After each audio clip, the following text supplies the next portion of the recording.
Good morning Maranatha. Selamat pagi, selamat tahun baru. Semoga damai sejahtera Kristus senantiasa menyertai kita. Para sahabat yang baik, mensyukuri tahun rahmat Tuhan, tahun yang baru 2024. Saya mengajak kita untuk merenungkan kebenaran firman Tuhan. Sebelumnya kita berdoa, kita memohon tuntunan Roh Kudus. Mari para sahabat, kita berdoa. Allah yang baik, kami haturkan syukur dan terima kasih di dalam Putramu, Juru Selamat kami, Tuhan Yesus Kristus. Engkau boleh menghantar kami dalam kuat kuasa Roh Kudus untuk memasuki tahun yang baru, tahun 2024. Kami mau menjalaninya dengan kasih dan kesetiaan, berlandaskan firman-Mu. Kami mau hidup sebagai anak-anak-Mu ya Allah. Dan karena itu, mari Engkau menyatakan isi hati-Mu untuk kami. Engkau nyatakan firman-Mu yang akan menjadi pedoman dan penuntun dalam seluruh langkah kami di sepanjang tahun yang baru ini. Dalam nama Yesus, Sang Putra Natal, Juru Selamat kami yang hidup, kami memohon tuntunan Roh Kudus. Amin. Para sahabat semua, saya mau mengajak kita membaca satu bagian Alkitab. Galatia pasalnya yang keempat, saya akan membaca ayat yang ke-7 saja. Galatia pasal 4 ayat yang ke-7, firman Tuhan berkata, "Jadi kamu bukan lagi hamba, melainkan anak. Jikalau kamu anak, maka kamu juga ahli-ahli waris oleh perbuatan Allah." Maka kamu juga ahli-ahli waris oleh perbuatan Allah. Para sahabat, dari sudut hukum, seorang ahli waris didasarkan pada perkawinan dan hubungan darah.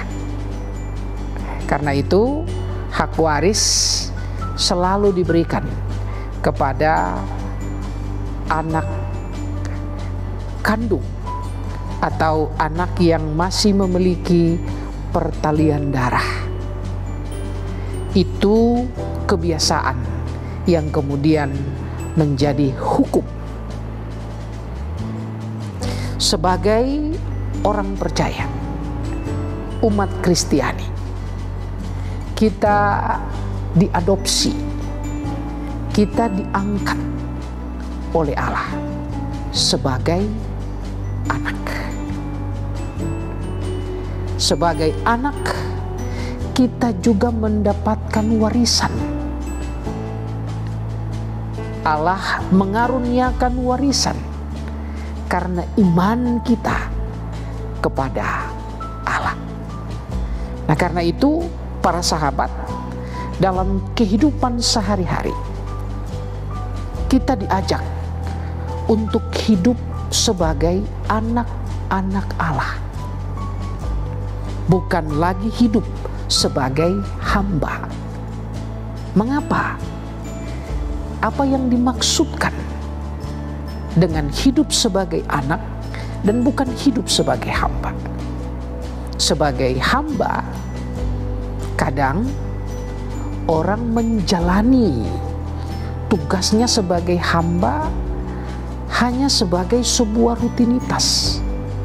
Bahkan terkadang mereka menjalaninya dengan keterpaksaan.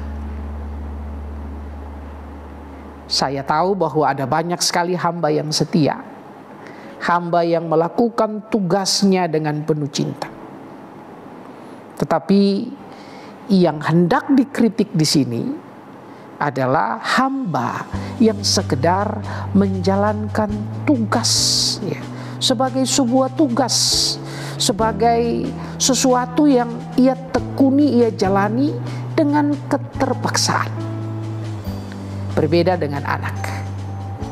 Anak, dia memiliki sebuah kesadaran karena dia ada dalam hubungan yang spesial.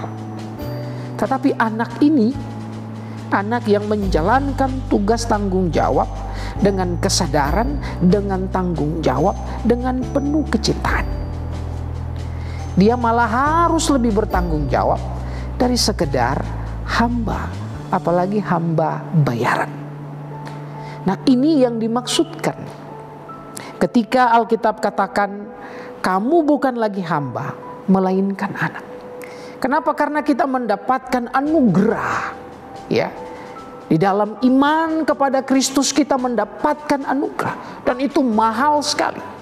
Sehingga kita harus hidup dengan mentalitas anak. Kita hidup dengan rasa syukur, dengan cinta, dengan tanggung jawab. Apa yang menjadi tugas tanggung jawab itu kita jalani dengan tulus setia, sehingga berkat-berkat kita akan terus dilipat gandakan. Sukacita kita akan terus bertambah. Kita tidak menjadikan anugerah itu sebagai anugerah yang murahan, sehingga kita jalani hidup dengan keterpaksaan, kita jalani hidup dengan sikap yang tidak bertanggung jawab. Saudara-saudara, di tahun yang baru ini, mari kita miliki sebuah kesadaran baru. Kita jalani ini dengan penuh sukacita, karena kita sudah diangkat oleh Allah sebagai anak-anaknya, dan kita juga menjadi ahli warisnya. Semoga hal-hal yang baik, yang indah, yang benar menjadi bagian kita, karena kita menjalani hidup ini dengan spirit sebagai anak. Tuhan menuntun dan menyertai kita. Mari kita berdoa. Terima kasih ya Allah, Engkau sudah mengangkat kami sebagai anak dan sekaligus menjadi ahli waris-Mu. Biarlah kami dapat menikmati warisan-warisan yang Tuhan karuniakan dalam iman kepada kami. Kami jalani hidup di sepanjang tahun yang baru ini dengan penuh rasa sukacita. Kami melakukan apa yang menjadi kehendak-Mu ya Tuhan dengan tulus setia, sehingga kami boleh melangkah dari satu tanda heran ke tanda heran berikutnya. Kami mengecap nikmat dan berkat, bahkan kami juga menjadi saluran berkat Tuhan bagi sesama di sepanjang tahun yang baru ini. Harapan dan masa depan kami percayakan ke dalam tangan Tuhan. Kami percaya sebagaimana Tuhan sudah menyertai kami melewati tahun 2023, maka tangan Tuhan juga akan menuntun kami di sepanjang tahun 2024 dan memberkati kami sebagai ahli-ahli waris-Mu. Ini doa dan harapan kami bawakan di dalam nama Tuhan kami, Yesus Kristus. Amin. Bapak, Ibu, dan saudara-saudara, khususnya keluarga besar Universitas Kristen Maranatha, mari kita jalani tahun yang baru ini dengan senantiasa mengingat apa yang menjadi visi dan misi kita sebagai Universitas Kristen Maranatha. Visi Universitas Kristen Maranatha menjadi perguruan tinggi yang mandiri dan berdaya cipta, serta mampu mengisi dan mengembangkan ilmu pengetahuan, teknologi dan seni abad ke-21 berdasarkan kasih dan keteladanan Yesus Kristus. Misinya mengembangkan cendekiawan yang andal, suasana yang kondusif, dan nilai-nilai hidup Kristiani sebagai upaya pengembangan ilmu pengetahuan, teknologi dan seni dalam penyelenggaraan Tridharma Perguruan Tinggi. Selamat meniti tahun yang baru, semoga nikmat dan berkat-Nya menyertai kita senantiasa. Salam integrity, care, excellence.